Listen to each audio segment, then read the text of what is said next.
লতা kitchen YouTube চ্যানেলের পক্ষ থেকে আরও একটা নতুন ভিডিওতে আপনাদের স্বাগত জানাচ্ছি। আজকে যা যা রান্না করব সেই ভিডিওটা নিয়ে আপনাদের সামনে হাজির হলাম।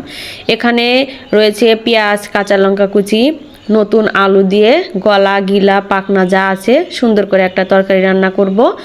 আর এখানে আমি মূলো আগে থেকে কুচি করে কেটে রেখেছি, লবণ দিয়ে একটু মাখিয়ে রেখেছি, এতে করে এক্সট্রা জলটা বের হয়ে যাবে।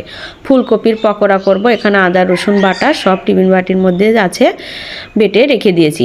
কড়াইতে পরিমাণ মতো তেল দিয়ে দিয়েছি, তেলটা গরম হয়ে গেছে। একটা তেজপাতা, কয়েকটা পাঁচফোড়ন দিয়ে দিলাম। তেজপাতা এবং পাঁচফোড়ন দেওয়ার পরে নুন ঝরিয়ে রাখা মূলো এবং আলুগুলো দিয়ে দিলাম। আলুটাও আমি একটু লবণ দিয়ে মেখে রেখেছিলাম। দিয়ে দিচ্ছি কয়েকটা চেরা কাঁচা লঙ্কা। আর এই ঘন্টটার ভিতরে কিন্তু মাছের মাথা দিলেও চিংড়ি শুটকি দিলেও খেতে ভালো লাগে। আজকে আমরা চিংড়ি শুটকি বা মাছের মাথা কিছুই দিলাম না, এমনি সাধারণভাবেই করছি। দিয়ে দিলাম স্বাদ মতো হলুদের গুঁড়া এবং একটু ধনিয়া গুঁড়ো দিয়ে ঢাকনা দিয়ে সুন্দরভাবে সিদ্ধ হওয়া আগ পর্যন্ত অপেক্ষা করব। খুব বেশি সিদ্ধ হলেও কিন্তু ভালো লাগবে না, মূলগুলো একদম গলে যাবে, তখন আর খেতে ভালো লাগবে না। কিছু সময়ের জন্য ঢাকনা দিয়ে ঢেকে রেখে দিচ্ছি। এর মধ্যে আমি এই যে মাংসগুলো সুন্দর করে মেখে নেব। দিয়ে দিলাম স্বাদ মতো লবণ, দেওয়ার পরে দিয়ে দিচ্ছি পরিমাণ মতো হলুদের গুঁড়ো, খুব বেশি দেওয়ার দরকার নেই, একটু ধনিয়া গুঁড়ো, তারপরে দিয়ে দেব সামান্য পরিমাণে শুকনো লঙ্কার গুঁড়ো, শুধু একটু যাতে একটু কালারটা যাতে একটু ভালো আসে সেজন্য, একটুও বেশি দেবো না, যেহেতু চেরা কাঁচা লঙ্কা আছে সেজন্য। আদা বাটাটা দিয়ে দিলাম রসুন বাটা, কুচনো পেঁয়াজ এবং কাঁচা লঙ্কাটাও দিয়ে দিলাম। সবশেষে দিয়ে দেব পরিমাণ মতো সরিষার তেল। মাংসের এটা রান্না করলে কিন্তু এমনিতেই তেলটা উঠে আসে, সেই জন্য তেলটা খুব বেশি দিলাম না। এখন আমি হাতে সুন্দর করে মেখে নেব। সব মাংস যেভাবে রান্না করি না কেন, হাতে মাখা মাংসটা খেতে কিন্তু বেশি ভালো লাগে।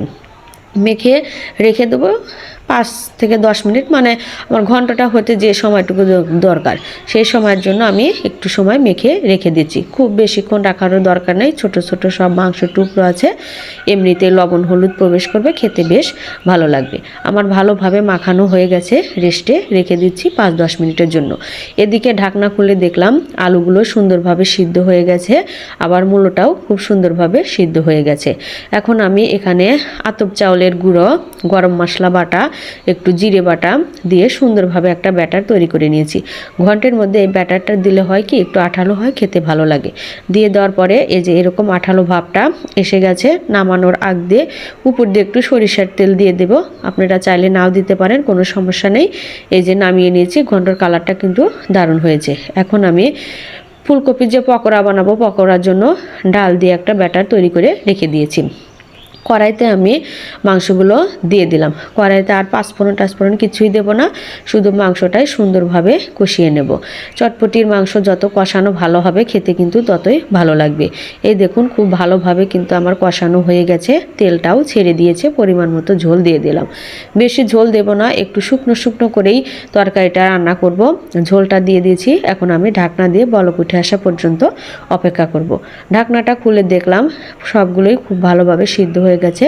মশলা বাটাটাও দিয়ে দিলাম। আলুগুলো দেখলাম খুব ভালোভাবেই সিদ্ধ হয়ে গেছে। নতুন আলু, খুব বেশিক্ষণ জাল লাগে না সিদ্ধ হতে।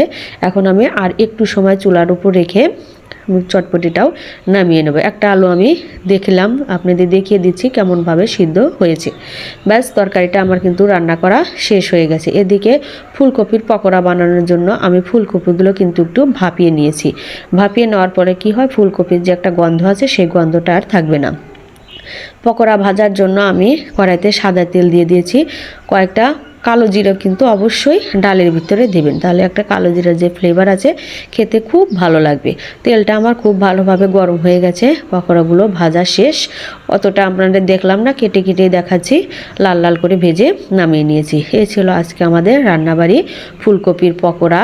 এখানে ফুলকপি সিদ্ধ আছে, গরম গরম ভাত, ফুলকপি মাখা, কাঁচা লঙ্কা ডে করেছি, মূলা ঘন্ট, আর এখানে রয়েছে মাংসের গলা গিলা ও পাখনা দিয়ে একটা তরকারি। ভিডিওটি যদি ভালো লেগে থাকে অবশ্যই চ্যানেলটি সাবস্ক্রাইব করুন এবং আরও নিত্য নতুন ভিডিও পাওয়ার জন্য পাশে থাকা বেল বাটনটি চাপ দিন। ধন্যবাদ সবাইকে, ভালো থাকবেন।